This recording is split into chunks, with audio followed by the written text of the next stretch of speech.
I never thought I'd be sharing this story, but recent events have pushed me to open up about what happened. I'm a 29-year-old woman who grew up in a family where everything revolved around my younger brother Sam, who's 23 now. He's what you'd call a mama's boy. The type who gets everything handed to him on a silver platter and still complains about it. From the moment Sam was born, our family dynamic changed completely. My mom, who's 52 now, transformed from being a caring mother into someone obsessed with her precious son.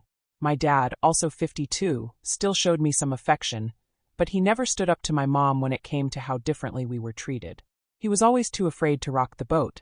The only person who saw through all this nonsense was my grandfather, who's 78 now. He lives on the West Coast while we're on the East Coast, so I couldn't see him often, but he was always my biggest supporter. He says I remind him of my late grandmother, and we've always had this special connection. He never hesitated to call out my parents on their favoritism, which made him unpopular with my mom, but he didn't care. Growing up, Sam knew exactly what he was doing. He'd deliberately get me in trouble, knowing our mom would always take his side. He'd break something and blame it on me, or he'd cry if I did better than him at anything. The worst part? It always worked. I can't count how many times I got punished for his lies, or how many of my achievements were downplayed because they might hurt his feelings. The real kicker came when I found out about my college fund. My parents told me it had been used up after a house fire when I was younger. I had to take out loans and work part-time jobs to put myself through a public university. Years later, I discovered that my college fund hadn't been touched by any fire. Instead, they'd given it to Sam to buy a car and put a down payment on a house near his college. He got a football scholarship to some fancy school, and apparently, that wasn't enough. They had to give him my money too. But university wasn't all bad. That's where I met my now husband.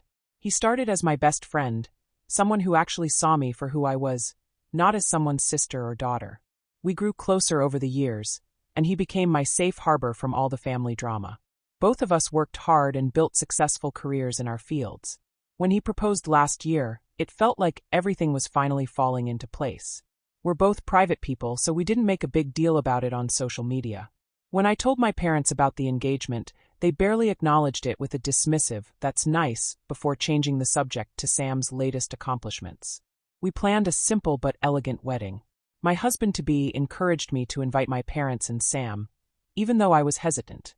I sent them formal invitations and tried to talk to them about it whenever I visited. But every time I brought up the event, without explicitly saying it was my wedding, my mom would interrupt with stories about Sam's latest achievements. Finally, when I pressed them about the date, my mom said they couldn't come because Sam had an important football game that day. This was nothing new. They'd missed my ballet recitals, high school graduation, and college graduation for similar reasons. At that point, I decided to be a bit petty. I didn't remind them it was my wedding, and I didn't push the issue further. The wedding turned out to be perfect. My grandfather walked me down the aisle, surrounded by our closest friends and my husband's loving family. When relatives asked about my parents' absence, I simply told the truth. They were at my brother's game. I noticed my grandfather's face turning red with anger each time someone asked, but otherwise, the day was filled with joy and celebration. After the reception, we left for our honeymoon, completely disconnecting from our phones for 2 weeks. Looking back, I wish I'd stayed disconnected a bit longer because when we returned, all hell broke loose.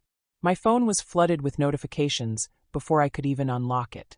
It turned out one of my dad's sisters had posted our wedding photos on Facebook with a caption that didn't hold back about my parents' absence.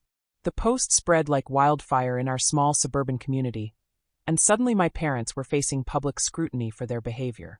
My brother had left me a string of nasty messages, calling me every name in the book. My mom's messages started with threats and insults, then gradually turned into desperate pleas and guilt trips. The real shock came when I learned my grandfather had personally driven across the country to confront my father. According to my cousins, he reduced my dad to tears, telling him how ashamed he was that his son could miss his only daughter's wedding.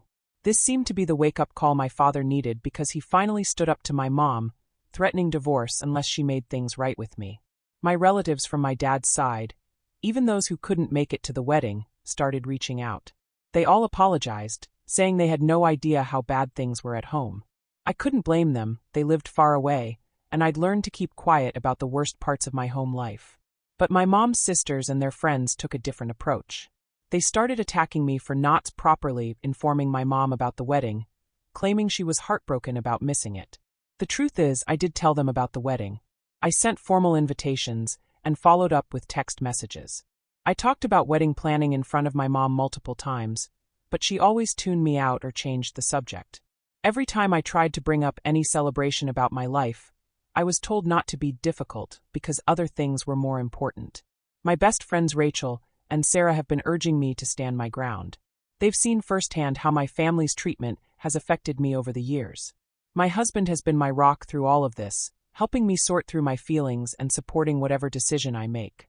The situation has created a deep divide in my extended family. Most are supporting me, having finally seen the truth about how I've been treated.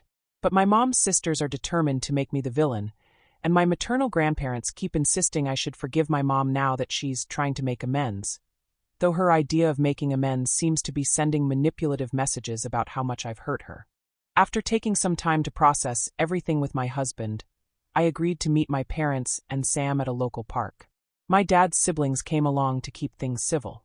The moment I saw them, it was clear my father had been crying for days, while my mom looked more angry than upset. Sam just sat there with his usual smug look. That's when the truth came tumbling out. It turned out Sam had intercepted my wedding invitation when he was home that weekend. He'd torn it up and deleted my follow-up text messages from our parents' phones. They kept my chat archived, so they never saw the notifications. When I asked him why he'd do something so cruel, he just shrugged and said it wasn't important anyway. But here's the real punch to the gut: there was never any football game. They'd actually taken Sam to Amusement World because he'd thrown a tantrum about wanting to go. They'd used my family's lack of interest in football to create a convenient excuse.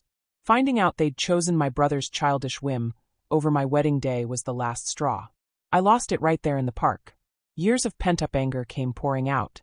I told my father he was a coward who couldn't stand up for his own daughter. I told Sam he was nothing but a spoiled leech who'd never amount to anything on his own. And to my mom, I said she was so toxic that even therapy couldn't fix her. Harsh words, maybe, but after 29 years of being treated like I didn't matter, I couldn't hold back anymore. The whole park went silent during my outburst. My mom tried to interrupt, but for once I didn't let her. I told them I was done. I was officially cutting them out of my life. I left them there with my aunt and uncle, and had a panic attack on the drive home. Thank goodness for my husband and friends who helped me through it. Instead of engaging in a social media war, I took a different approach. I compiled all the nasty messages my mom had sent me over the years and sent them to her church group leader. In our small town, being shunned by the church community is social suicide, and that's exactly what happened. The scandal spread faster than a wildfire in summer. My father sent me a long message afterward, saying he's finally filing for divorce and wants to make amends. But his way of throwing my mom under the bus while trying to save his own skin just showed me he hasn't really changed. At least my mom owned her nastiness. He's still trying to blame others for his choices. My grandfather moved in with us temporarily to show his support. My husband has been incredibly protective, and I'm starting therapy soon. I've blocked my entire maternal family, including Sam and my parents. My mom's crying about being shunned by her community and her marriage falling apart, but honestly, I felt nothing but relief when I blocked her number. It's been quiet since then, almost peaceful.